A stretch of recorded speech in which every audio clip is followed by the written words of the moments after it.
Hi guys. So this is the second video of chapter 2 on the ECG program. Okay. And we're going to actually start talking about ECG. So I would have your book open so that you can kind of look at some of this stuff. And again, I'll remind you that you need to be making sure that you're doing the evolve questions that I'm sending you. Um, please use that Kahoot.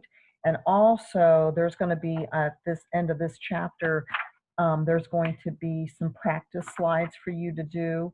And I will upload some on Blackboard also so that you can start looking at strips, okay? EKG strips. Okay, so let's begin. So ECGs.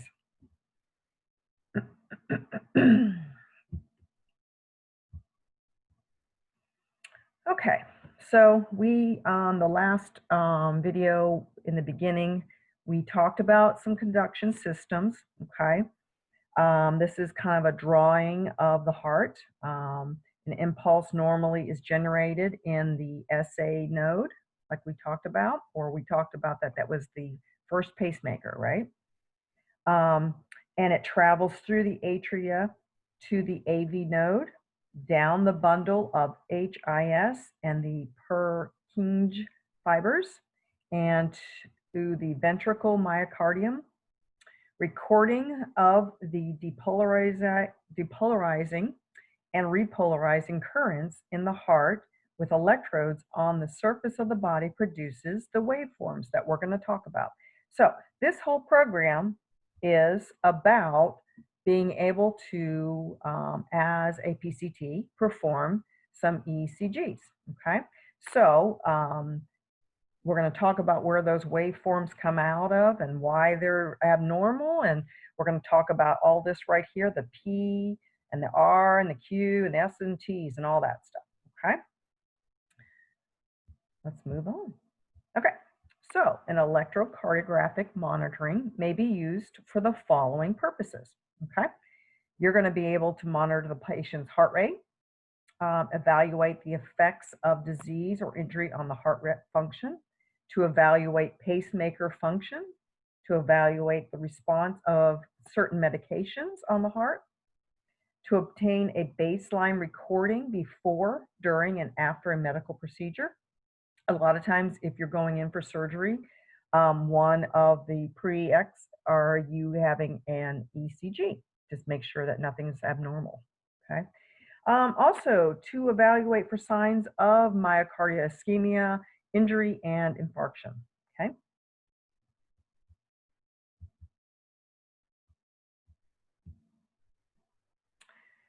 So the ECG can provide information about the orientation of the heart and the chest, conduction disturbances, the electrical effects of medications and electrolytes, the mass of cardiac muscle, the presence of ischemic damage, okay? The ECG does not provide information about the mechanical or the contractual condition of the myocardium. To evaluate the effectiveness of the heart's mechanical activity, the patient's pulse and blood pressure are assessed. Okay, so to find out the mechanical activity of the heart, that's why we always are doing pulses and blood pressures. Okay, all right. Like I said, those are the reasons why we can't, things that we can't do with the ECG. This is things that you can do, though, by monitoring their pulse and blood pressure, right? All right. So here's the electrodes. This is going to be the fun part of the program. All this learning about all these other things, I know it's difficult. We do need to learn them, especially if you're wanting to become certified. You are going to have to know the stuff that I'm sending you to do on your own. A lot of memorization stuff, okay? But this is the fun part of actually doing the EKGs and etc. Okay? Electrodes are applied at specific locations on the patient's chest wall and extremities. One end of the monitoring cable is attached to the electrode and the other end is attached to the machine. The cable conducts current back to the cardiac monitor. So I think in your book, you're going to see on page, yeah, so this page is on page 42. So we're in the book right now. We're in about page 41, 42-ish. Okay. The electrode refers to an adhesive pad containing a conductive substance in the center, and that is applied to the patient's skin. The conductive media of the electrode conducts skin surface voltage changes through the wires to a cardiac monitor. Electrodes are applied at specific locations on the patient's chest wall and extremities to view the heart's electrical activity from different angles and planes. Okay, so a lead is a record of electrical activity, specifically the fluctuation in voltage differences between positive and negative electrodes. Okay? Each lead records the average current flow at a specific time in a portion of the heart. Leads allow for a viewing of the heart's electrical activity in the frontal and horizontal transverse planes. So you can see here the different angles that we're talking about, okay? 6 leads view the heart in a frontal plane. Leads 1, 2, and 3 are called standard limb leads, okay? So these are the 1 up here, the 1, 2, and the 3. Leads AVR, AVL, and AVF are called augmented limb leads, and these are the ones shown on the bottom. Okay. All right. A lead that consists of a positive and negative electrode. All ECG leads are technically bipolar leads. Leads 1, 2, and 3 use 2 distinctive electrodes. Excuse me.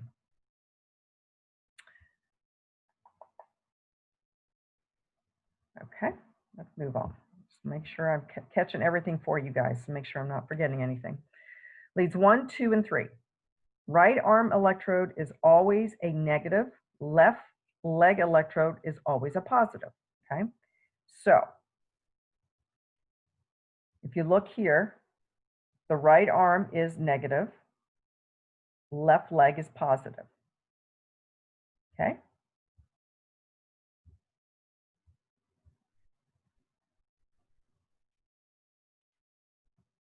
So, for instance, if an electrode is placed on the right arm, the left arm, and the left leg, 3 leads are formed. The positive electrode is located at the left wrist in lead 1, and leads 2 and 3 both have their positive electrode located at the left foot. The difference in electrical potential between the positive pole and its corresponding negative pole is measured by each lead.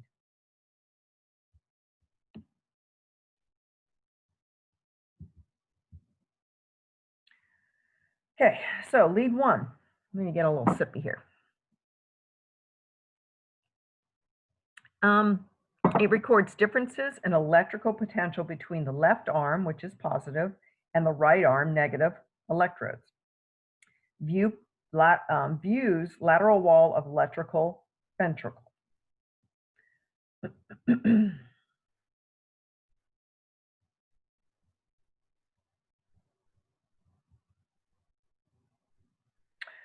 So, with normal depolarization, the waveform observed in this lead formation is usually positive. All right, so lead 2.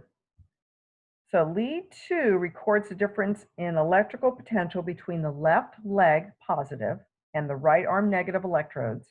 The positive electrode is placed on the left leg and the negative electrode is placed on the right arm.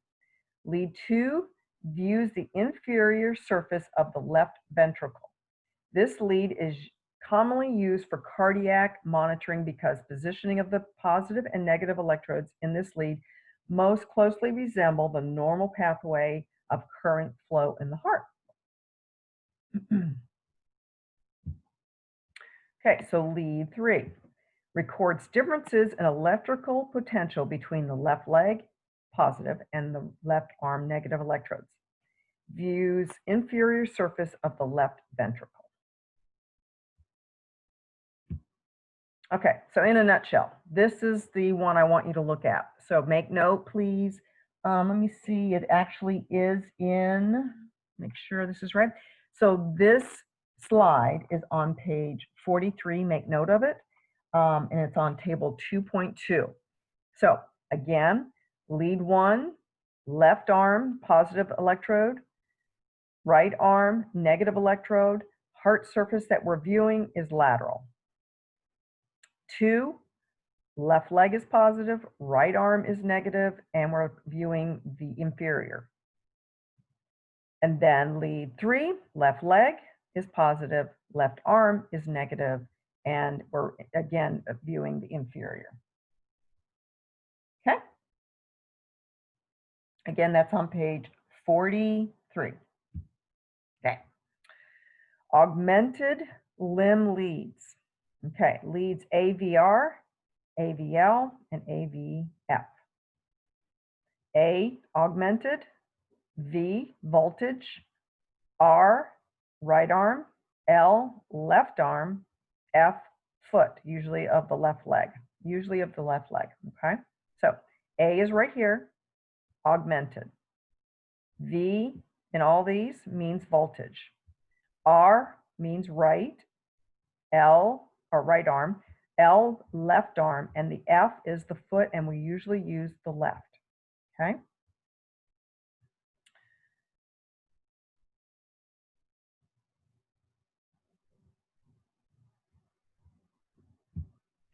All right, augmented limb leads, lead AVR. So let's talk about lead AVR. Views the heart from the right shoulder. Waveforms are typically negative.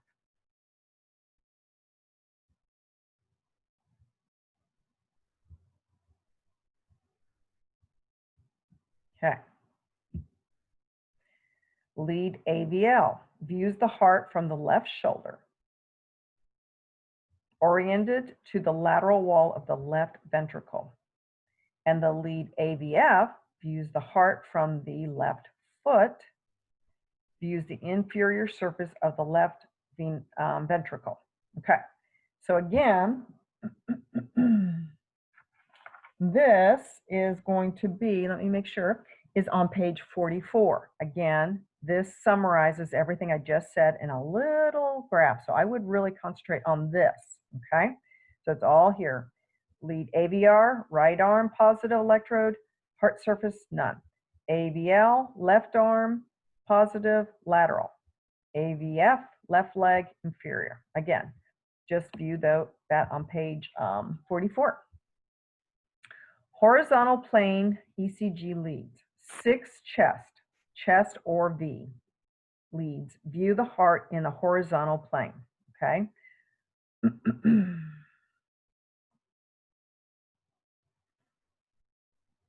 So over here in this box, it says when current flows toward red arrow heads, upward deflection occurs in ECG, okay? When current flows away from the red arrowheads, downward deflection occurs in the ECG. When current flows perpendicular to the red arrows, no deflection or biphasic deflection occurs. Again, these are in your book also.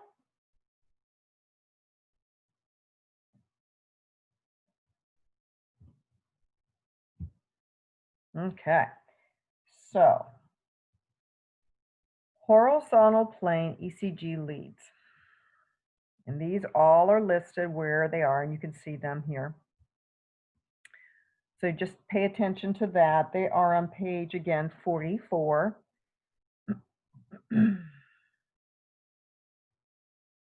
So you can see the locations where each one of these are, okay?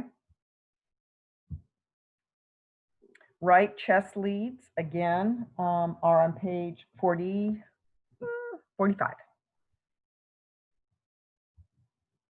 These are all placements for leads.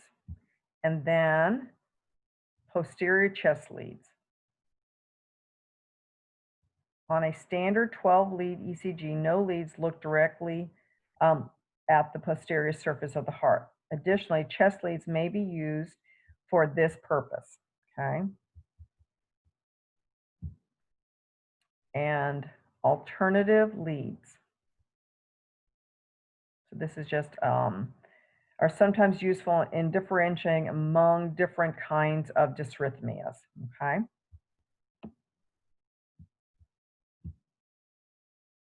Okay, so let's talk a little bit about ambulatory, it's called actually AECGs. So, a lot of times folks have to um, actually wear this to kind of it's a non-invasive diagnostic tool. Something's going on with them, it can't quite catch it, so they want them to wear this for a period of time as they go through their daily activities. Okay, so they'll wear this with a holster and everything. And then it will keep the information so that we have a better picture of what's going on with this person. Okay. Um, Again, it's a non-invasive diagnostic tool used to monitor the patient's cardiac rhythm as he or she performs their daily activities. Examples of indications for this include, let's see, to determine the association between a patient's symptoms, like if they're having dizziness, palpitations, they feel like they're going to faint all the time, they're short of breath, they might have chest pain or just tired, or even cardiac rhythm disturbances. They might want to detect MI and to evaluate the efficiency of medications to prevent that. They're trying to determine if their coronary artery disease medications are working. To assess the patient's rhythm or risk for dysrhythmias. Okay.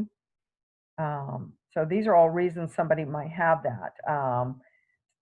They may have this might be something that after a heart attack, they wanted to monitor them for a while. Um, they might have valve disease, etc. So there's a lot of reasons to wear the Holter.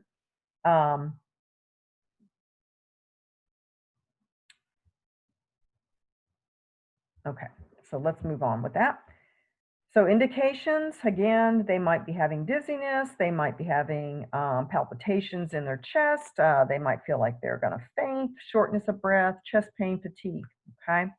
Um, so they would wear this external ambulatory cardiac monitor, and they would wear it for, specific, whatever the physician has ordered time. And that way we could assess what's going on with them um, when they're actually moving around and doing their normal stuff, okay? Because a lot of times if we go in and have it done, we might be calm or we might be like tense. So when we're going through our daily activities, we can see what time of the day this is happening maybe, and what kind of activity we're doing that might be causing it, okay? Maybe we're having to homeschool our child and we're like tense and it's making us having heart palpitations. That's just an example. Okay. Like I said, we were assessing for all this that's listed here. Already talked about all that, so good. Okay. um,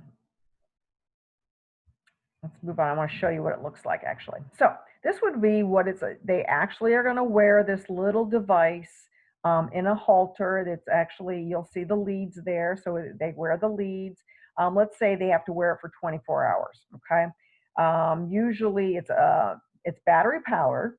Okay. And it's used for about 24 hours, usually no more than 72 hours. And it will continuously monitor and record like an ECG. Okay, everything is connected between the machine and the patient. It's very lightweight. They can pretty much wear it and do most everything that they normally do. I even have folks that come in and exercise with them on my facility, so they can do that without any problem. Okay. When the designated time is complete, the patient returns the monitor, and the events that have been stored on the digital flash memory device is then scanned by a technician and interpreted by the physician. Okay. Here's newer Holter monitors permit extended ECG monitoring. Usually, sometimes they wear it for 7 to 14 days. It's really kind of like a little patch that they put on. Um, so it's a little bit more comfortable, I think, than the Holter. And it will be recorded continuously and transmitted through like a central monitoring system. It's useful because involvement of the monitor center enhances responsiveness to changes observed during the ECG. Okay. So, event recorders are called intermittent recorders. Like I said, they can be used longer than the usual 24 to 72-hour period. It's going to capture things automatically. So the information is actually going back to whoever's observing this. For example, when the device is attached to the patient, he or she is instructed to press a button on the recorder when experiencing symptoms. So if they're, oh, I don't know, they're taking a walk and all of a sudden they start getting heart palpitations, they can push a button and it will signify or record at this moment, I'm having a palpitation, and that will be recorded. Okay, and then they can compare everything. So it's pretty kind of cool, actually, I think. All right, let's move on. And we're going to talk about, that's it. So I want to stop here on this one. And then the last one, we're going to get into talking about the paper and the strips. And we will actually start looking at certain ECG strips and getting a little bit more in depth with how to read and kind of acknowledge what's going on. Okay. So again, please be working on your questions at the end of the chapter, your Evolve test bank questions, and please work on those Kahoots. It will all help us in the end. Okay, I'll see you soon.